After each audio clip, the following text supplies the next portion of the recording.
เป็นตัวสะกดนะคะเช่นคำว่ากาวคำว่าแมวคำว่า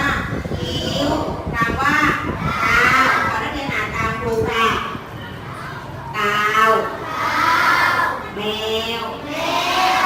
คิ้วกาวนักเรียนคะปากกาเลยที่ครูขีดเส้นใต้ท้ายตัวสะกดนะคะก็คือคำในมาตราเกิลนะคะทีนี้ครูจะทำชิ้นงานชิ้นหนึ่งเราจะเรียนรู้เป็น active learning นะคะโดยให้นักเรียนหาคำศัพท์ในมาตราเกิลเสร็จแล้วนำคำนั้นมาแต่งประโยคแล้วก็ตกแต่งระบายสีให้สวยงามเอาทีนี้ทุกกลุ่มได้กระดาษไปแล้วนักเรียนลงยิ้มนะ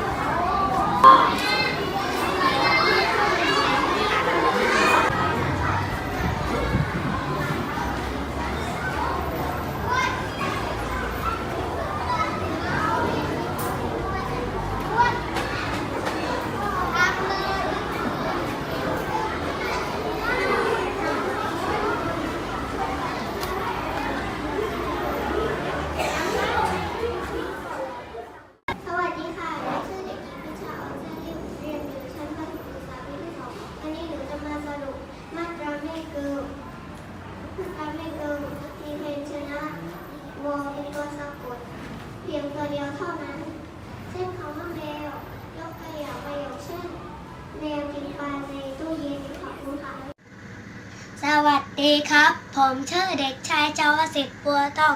เรียนอยู่ชั้นประถมศึกษาปีที่